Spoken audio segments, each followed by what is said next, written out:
Hey everyone, welcome back to bageltcg. Today I'm coming at you with a deck tech for one of my personal favorite heroes, Katsu. You may notice that the video today is a little scuffed. I'm actually at my parents' house for spring break, but I still brought my trusty Blue Yeti and I'm recording on my laptop, so the webcam is definitely not as good and hopefully the recording quality is as good, but I still wanted to come at you guys with some great quality content, so I'm not, just not putting anything out for a week. So we're still here, still going to be putting out content. I do apologize in advance if it's not to the same quality, but I still wanted to bring this great flesh and blood content to you guys. Speaking of content, I'm actually going to be putting out a Patreon. This is still in the early stages. I'm a new content creator in general, so I don't know that much about this kind of stuff. I'm just kind of testing the water, right? So I'll have the link in the description if you want to check out. I have 5 tiers here. 3 kind of like normal tiers, and I had put 2 kind of like high up there tiers with some fun stuff. This goes from my Discord that I'm just starting. If you just join the Patreon, there's not going to be anyone in there yet. It'll just be me. But as we get more people, we'll build the Discord. The first level is access to the Discord, and I'll also give you a shout out. The second level includes voting power on videos. The third level includes really in-depth deck guides. I have a really big one on Starvo that I won my pro quest with, and I'll be giving a really in-depth guide with ability for you to ask questions in the Discord as well.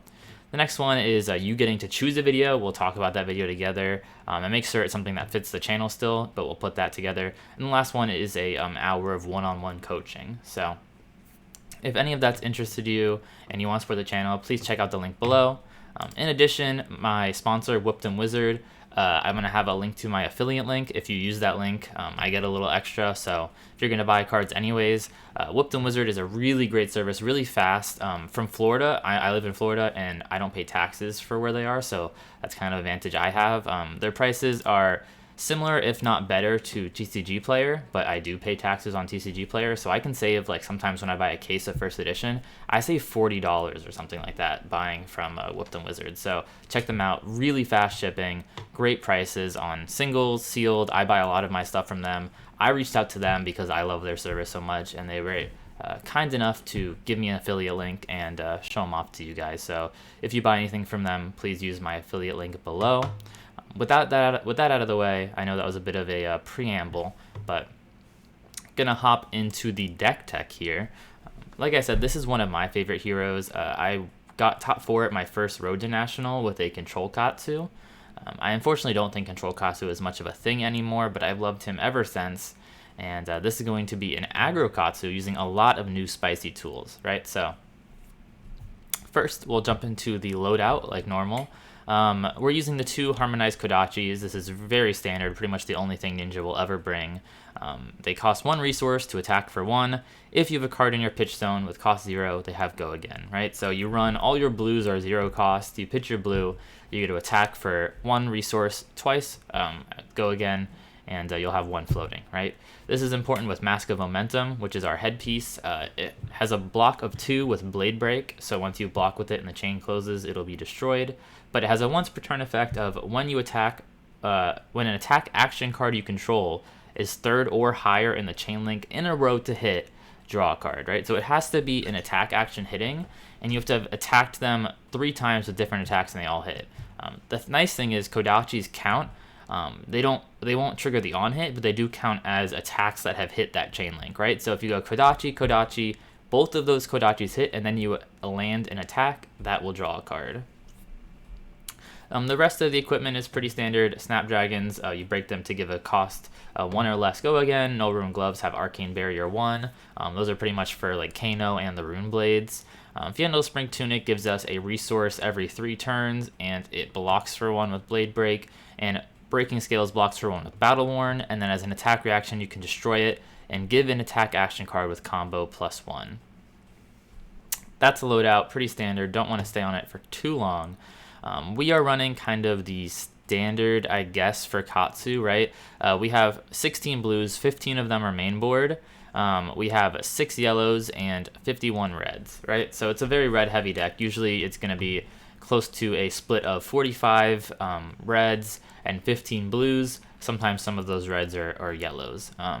But that's basically the split here. We're going to go into some of the new tech that Everfest brought this deck. So two of the really powerful cards that came into this deck, actually we got quite a lot of tools. So let me hop into, let's zoom in a little here and we'll read them together as we go through this. So our first new tool from Everfest is Even Bigger Than That.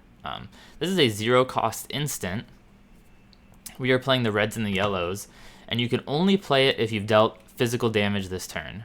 You opt either 2 for the yellow or 3 for the red, and then you reveal the top card of your deck. If its power is greater than the amount of damage you've dealt this turn, you create a Quicken token and draw a card. And Quicken token is a token that when you attack with a weapon or attack, it'll destroy itself and it'll game go again, right? So this works amazing with Kodachis. It's incredible how strong Even Bigger Than That is with Kodachis. You attack with your first Kodachi, and then you can attack with your second Kodachi, and then during the reaction step on your second Kodachi, you can play Even Bigger Than That. You've only dealt 1 physical damage that turn from your Kodachi, so any attack that you reveal off the top with power 2 or greater will go into your hand, you'll draw it, and you'll get a Quicken token. Quicken token on demand for 0 cost is just really, really good in Katsu. It doesn't even matter as much what card you draw if you already have a good card in hand.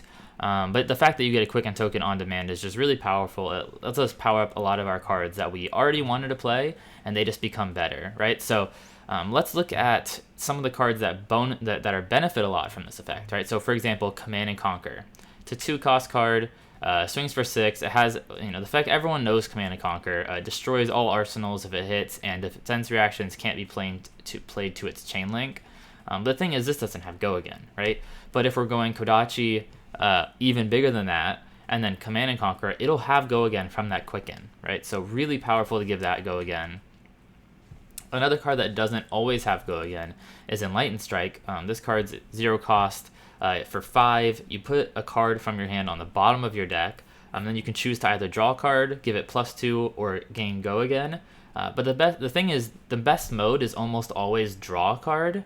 But we couldn't always choose that because a lot of the time we would need to choose Go Again. With a Quicken token, we can put a card on the bottom and draw a card, and then it's just a 0 for 5 with Go Again that draws a card, right? So very powerful to give that. And then the last one that we really like to play is Snatch here. It's a 0 for 4. If it hits, draw a card, but giving it Go Again from the Quicken is really nice. And then I guess I shouldn't say last for Snatch, but lastly, Rising Knee Thrust. So our combo cards, you can kind of start the combo in the middle, right? So usually Rising Knee Thrust, you have to use Leg Tap before it. But if you have a Quicken token, you can play Rising Knee Thrust for 0 for 3. It'll get Go Again, and then you can play your combo card Hurricane Technique after that, and it'll already have Go Again.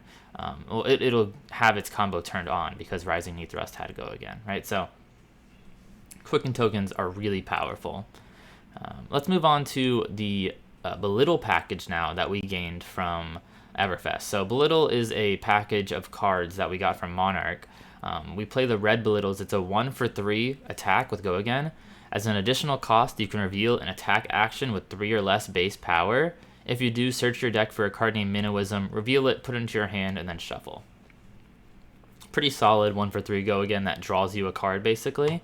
Minnowism is a 0-cost generic action with Go Again. It gives the next attack action card with 3 or less base power you play this turn, +1 for the 3 blues we play, and +3 for the 2 reds, right?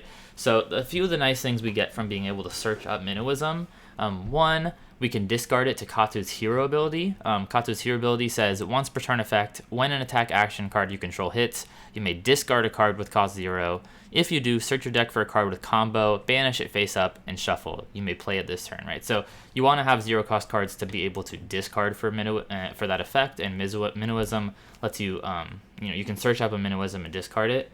The other nice thing is if you don't have any blues in your hand, but for example you have a Fiendal Spring Tunic counter, you can remove that to play Belittle, and then you can search up a blue Minnowism, which lets you then come in with your Kodachis after. And so it kind of is an emergency button if you really need a blue. The thing is, before we didn't want to play a lot of 3 or less base power cards because they weren't doing enough damage for us, but we actually got 6 total really good 3 power cards with Everfest, right? So 3 of them are 100 wins. This is a 0-cost attack action for 3. so it counts with 3 or less base power for Belittle and Minnowism. It comes in for 3 with Go Again, and if you have if 100 Winds was the last attack, it gains +1 for each other card named 100 Winds on the combat chain. So the first 100 Winds you play is a 0 for 3 with Go Again. The second one will get +1 because it's the second one, so it'll be 0 for 4 with Go Again. And if you play a third one, it'll be a 0 for 5 with Go Again. So it's kind of, you're building up the wins, right? 100 Winds works really well with our new blue Majestic, Winds of Eternity. It's a 0 cost for 2, but if 100 Winds was the last attack, it gains +2, and when this hits, shuffle all cards named 100 Winds you own on the combat chain into your deck. So if you go 100 Winds for 0 for 3 with Go Again, and then 100 Winds for 0 for 4 with Go Again, and then Winds of Eternity as a 0 for 4, if this hits, you'll shuffle both of those 100 Winds back in. So really, really nice effect there, and a great package. Our other 3 or less power attack from Everfest is Twin Twisters, right? This is a 1 for 3 with Go Again, so kind of similar there to Belittle, but we can actually choose one of these modes. We either choose when this hits, your next attack this combat chain gains +1, or Twin Twisters gains +1, right? So usually we're going to choose the second one, and this will just be a 0 or a 1 for 4 with Go Again, right? So really powerful there. A 1 for 4 with Go Again is already pretty good. That's a lot. We play Leg Tap already, which is literally just a 1 for 4 with Go Again. This is the same thing, but it benefits Belittle, and it can also be benefited from Minnowism, right? So if you have a red Minnowism in hand, which says 0, the next attack with 3 or less base power gains +3 is what the red one says. You play that first. Then Twin Twisters is a 1 for 7 with Go Again, because it still has the base power of 3 or less, right? Really powerful there, and we love to be able to see that effect, and take advantage of that. The rest of the deck is, I guess I'd say, pretty standard. The thing you'll notice is missing is his specialization line is not in the deck. Unfortunately, that line is probably just too weak nowadays. The meta is very fast moving, and that line just costs a lot of resources and just doesn't output as much damage as you would like. But we do have some other really powerful standard things. So we're still running the Leg Tap line. Leg Tap is a 1 for 4 with Go Again. After that, you have Rising Knee Thrust, so it has combo, which means if Leg Tap was the last attack this combat chain, Rising Knee Thrust gains +2 and Go Again. And then after that, we have 2 Hurricane Techniques, which is a 1 for 4 with combo, and if Rising Knee Thrust was the last attack, gains +1, Go Again, and if Hurricane Technique hits, you put it back in your hand, so you can kind of Hurricane Technique them twice. That's pretty powerful. We are playing Lord of the Wind, which is part of his specialization, but we're not playing any of the other cards with it. It's just because it's a 0 pitch, right? It blocks 3, and it has combo, which is kind of all the things we want. It also has 2 attack, which means if we've hit with 1 of Kodachi, we can still use even bigger than that after it, right? We're playing 2 Fluster Fists. This is a 0 for 4 with combo, and it blocks for 3. We don't have any of the other combo cards, but the nice thing is if we hit them with an attack and we don't have anything good to follow up with, we can activate Katsu, discard a random 0 cost if we have too many blues, and then just come in for 4, right? So it's kind of a nice search off of Katsu if we need some extra damage. It also works well with Quickens. It's just nice to have some 0 for 4s that are very versatile. Ancestral Empowerment we have here is a 0 cost card, an attack reaction. It says target ninja attack action gains +1, and then you draw a card. So really good effect there. Very versatile. I'm not going to go through the whole deck. I think I've gone through most of it. We're playing Scar for Scars, Sink Belows, Razor Neat, Reflexes. I'm going to kind of move on. I guess I should say one other line that's important is we have the Soulbead Strike line. So Soulbead Strike is either a 0 for 4 on the red or a 0 for 2 on the blue. And it says if this hits, gain Go Again. After that comes Crane Dance, where if Soulbead Strike was the last attack, Crane Dance gains +1 and Go Again, and it can't be defended by attack actions with base power less than the number of chain links. And then after that comes Find Center, which says it's a 0 for 2, and if Crane Dance was the last attack, it can't be defended by cards with a resource cost less than the number of chain links you control. You get a Zen State if this hits, and Zen State is a very powerful aura that lasts for 2 turns and makes all damage from your opponent reduced by 1. So this is really good against other aggro decks like Rune Blades or other Katsus, for example, right? And we're going to want to bring this in against any of those decks. Not bring it in, sorry, it's always in, but we're going to try to get it off, right? Unfortunately, as of today, March 14th, Find Center can be blocked by equipment, so it's a lot harder to get this off. But you do want to try and make it happen and set it up, especially if they're low on equipment. Like later in the game, this can really help you close out an aggro mirror if you can get this line to hit. So don't waste your one crane dance early. You're going to want to save this for when you think you can really get that line off. All right, so let's just talk about the sideboard a little bit here. So unfortunately, we're still in the Starvo meta. And what that means is we have to account for Starvo. So we are still playing 2 unmovables here. This is going to be played from our arsenal for 8, hopefully going to block some big crush attacks, or along with a 3 block, block a Oak and Old that's coming in for 11 dominate. We are also, because these are pretty expensive, they cost 3, we're adding a blue into the deck when we add them in. So we're adding in this Talisman of Ties. It's also pretty nice if we draw it. It's a 0 cost blue, so it works with Kodachis. But it also has Go Again, and if an opponent would draw 1 or more cards during your action phase, you destroy this and they draw that many -1. So if they try to activate Crown of Seeds on your action phase, which is your turn, right? They will actually not draw any cards. So you'll destroy this, and instead of drawing 1 card, they'll draw 1 -1, so 0, right? They'll still be able to prevent a damage, but they will lose that card. So pretty nice effect there. And we needed a blue to add in, so this is kind of our blue of choice. It'll come in with these 2 unmovables against Starvo. We'll also be adding in these other 6 defense reactions to try to block out. Against other aggro decks, the only defense reaction we really want to add in is Flick Flack. This is for aggro decks that are doing multiple attacks in a turn, like we are, and like Rune Blades are, for example. Flick Flack is a 0 for 4 defense reaction, and then the next card that you block with, if it has combo, gains +2, right? So you can potentially block for 5 or for 9 with only 2 cards. So this will block for 4, and then if you block with like a Rising Knee Thrust or a Fluster Fist, those are usually 3, but they'll gain +2. So really powerful to block for 9 with only 2 cards across 2 blocks. And that's really powerful. You'll want that again against aggro mirrors. Command and Conquer is for more controlling decks. Don't bring this in against any deck that has Crown of Seeds because it doesn't really do anything. But you'll bring this in against control decks. You'll also bring in Remembrance to be able to shuffle back some of your powerful cards, like Command and Conquer, for example. And it's honestly, that's pretty much the whole sideboard. It's pretty simple. Bringing in Command and Conquers and Remembrance versus control decks, Flick Flack versus aggro decks, and then these unmovables, Talisman, and all the D-Reacts against Starvo. I think that's mostly the game plan. The deck outside of that is just a kind of a straightforward aggro deck.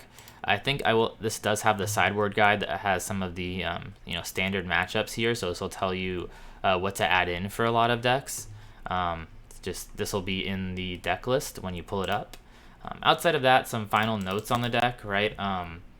It has a really bad matchup into any Crown of Seeds deck, so unfortunately it's not going to be as powerful right now. That's because they can block with 1 Kodachi using Crown of Seeds prevention, and then block the other Kodachi with a Rampart of the Ram's Head, assuming they're a Crown of Seeds Guardian deck. So it doesn't have the best Starvo matchup, and Starvo is a big part of the field. But I do expect a Starvo ban on April 5th, or at least a huge Starvo nerf. Some significant damage will be done to Starvo soon. Otherwise, he'll just hit Living Legend. Either way, I think after Starvo's out of the meta, this deck is actually tier 1. It's incredibly powerful. It has great game into pretty much every deck that isn't Guardian. So any deck that isn't Guardian, it's going to beat up on pretty well. I'm not saying it has a perfect win rate or beats everything, but it's a very powerful aggro deck, and it will beat most of the field outside of Guardian. So if you're taking this to any kind of tournament, you're basically hoping to dodge Guardian as much as possible, or just get lucky in those Guardian matchups. Outside of that, the deck's really powerful, and I personally love it. I'm really happy with the boost it got from Everfest. So please remember to like, subscribe, comment, check out my Patreon, use my affiliate link for Whooped Wizard, and give any feedback. I mean, I'm still new to this all. If you don't like something about the Patreon, let me know. If you have any questions about the deck, let me know. Thank you guys for watching. Thanks for tuning in. Once again, apologize for the kind of scuffed level of this video. I'm not at my home setup, but hopefully I'll still bring you some videos this week.